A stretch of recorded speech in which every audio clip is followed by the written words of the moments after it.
c'est vrai qu'il y a un truc qui me fatigue de plus en plus, hein, que j'entends dans ma famille ou partout, c'est, donc moi je viens d'un milieu privilégié, hein, je suis fils de cadre, etc. Et je voudrais quand même rappeler donc à mes cousins, mes cousines, à certains oncles et tantes, etc., qui vivent très très bien, qu'ils ont le droit à un moment aussi de se bouger, et qu'au lieu de pleurer sur le devenir de leurs enfants, parce qu'ils voient bien, hein, ils voient bien que c'est plus que compliqué pour leurs enfants, que même quand on fait des études en France aujourd'hui, ça devient déjà compliqué de faire des études. Ils voient bien l'état de nos universités, ils voient bien que leurs enfants n'arrivent pas à se loger, ils voient bien, et pas du tout que en Ile-de-France, ils voient bien que même s'ils décrochent un boulot, ils ne pourront pas vivre normalement. C'est devenu normal maintenant dans les familles françaises, même quand on est dans mon milieu bourgeois, d'enfants diplômés, de ne pas pouvoir avoir un logement assez grand si jamais on souhaite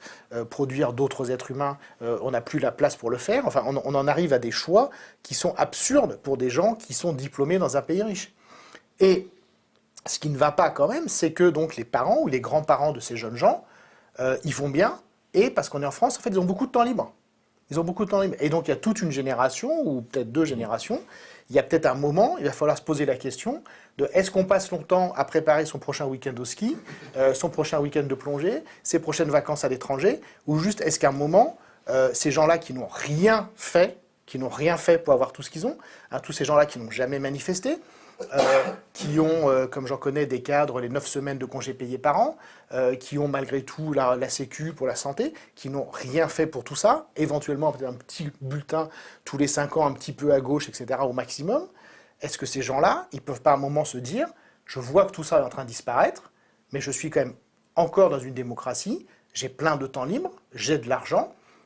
j'ai des relations sociales, est-ce qu'à un moment, je peux peut-être aller voir mon député dans sa permanence, je peux aller voir mon maire, je peux simplement me présenter aux élections, faire de la politique. C'est-à-dire que c'est quand même pas possible dans notre pays de se plaindre autant et d'avoir autant de gens, et là je le dis très clairement, autant de gauche que de droite, de dire c'est quand même beaucoup trop facile, effectivement le cataclysme il arrive, mais encore une fois, vous l'avez eu facile, enfin typiquement la génération de mes parents, ils l'ont eu quand même plus que facile dans tous les domaines. Est-ce qu'à un moment, c'est pas juste filer de l'argent à vos petits-enfants, vous ne pouvez pas juste vous réveiller, vous êtes en bonne santé, hein,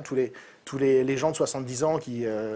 font 4 fois le tour de la planète tous les ans, etc. Est-ce qu'à un moment, votre temps libre, vous ne pouvez pas l'utiliser à autre chose? Ou alors, juste assumer le fait que après vous, c'est le désert, après vous, c'est le cataclysme, mais sortez un peu de ce truc-là. Je crois qu'il y a un moment, il faut aussi un peu se regarder en face, et que quand on est aussi privilégié que le sont quand même malgré tout beaucoup de gens dans notre pays, dans un pays aussi privilégié que le nôtre, c'est juste pas possible de rien faire et de juste dire « Oh là là, comme c'est triste, les jeunes, c'est dur pour eux. » Bah vas-y, bah bouge-toi le cul.